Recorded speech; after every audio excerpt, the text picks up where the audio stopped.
اگر عربی ٹیکسٹ نہ پڑھا جائے، صرف ترجمہ پڑھا جائے تاکہ میں سمجھ سکوں پیغام کو، تو کیا ثواب میں کوئی کمی ہو جائے گی؟ ثواب حاصل کرنا ہے، کسی یتیم کے سر پر ہاتھ رکھیں جا کے، کسی بوڑھے کو سڑک پار کرائیں جا کے، گھر میں کسی بزرگ کی خدمت کریں، یہ ثواب کے کام ہے۔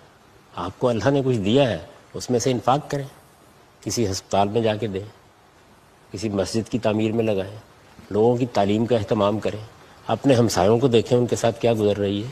تو دین میں ثواب کے کام یہ ہیں۔ قرآن کو ہدایت حاصل کرنے کے لیے پڑھا جاتا ہے۔ قرآن مجید نے یہ بتایا ہے کہ کتاب انزلناہ مبارک لیدبروا آیاتہ ولیتذکر اولو الالباب، کہ یہ کتاب مبارک کتاب بابرکت کتاب ہے، یہ تمہاری طرف اس لیے نازل کی گئی ہے کہ تم اس کی آیتوں پر غور کرو اور عقل والے اس سے نصیحت حاصل کریں۔ یہ قرآن کا مقصد ہے کہ جب آپ اللہ کی کتاب کو پڑھنے کے لیے جائیں تو ہمیشہ کوشش کریں کہ آپ کے پیش نظر ہدایت حاصل کرنا، صحیح نتیجے تک پہنچنا، دین کی حقیقت دریافت کرنا ہو۔ قرآن مجید کیوں نازل کیا گیا وہ اس نے خود بتایا ہے کہ انسانوں کے مابین مذہب کے بارے میں، مذہب کو سمجھنے کے بارے میں، روایات کی بنیاد پر، تاریخ کی بنیاد پر، فلسفے کی بنیاد پر بہت اختلافات پیدا ہو جاتے ہیں۔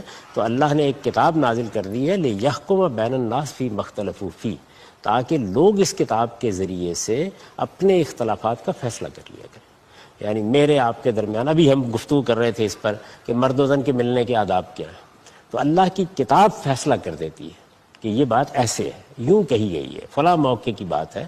تو قرآن مجید چونکہ پوری وضاحت کے ساتھ اور ایسے اسلوب میں بات کو بیان کر دیتا ہے کہ جس میں کوئی شبے کی گنجائش نہیں رہتی۔ اگر آدمی سلیم الطبع ہو، جاننا چاہتا ہو، تو وہ اپنے دین کے بارے میں جب کبھی بھی کوئی خلجان محسوس کرے، کتاب اللہ کو کھولے گا تو اس کا ذہن بالکل واضح ہو جائے گا۔ تو یہ مقصد ہے قرآن کا۔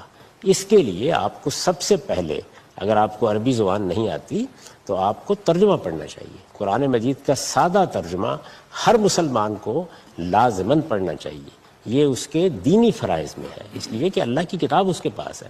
آپ سادہ طریقے سے قرآن مجید کا، کوئی تفسیر کی ضرورت نہیں ہے، سادہ ترجمہ لیں اور کسی اہل علم کا لے لیں یا جس پر بھی آپ کا اعتماد ہے، اور اس کو پینسل لے کے پڑھیں۔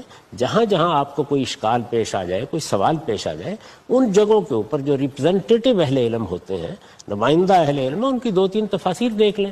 اس سے اگر اطمینان ہو گیا بہت اچھی بات ہے، نہیں اطمینان ہوا تو کسی زندہ عالم سے آپ کنسلٹ کر لیں، جیسے ہم باقی معاملات میں کرتے ہیں۔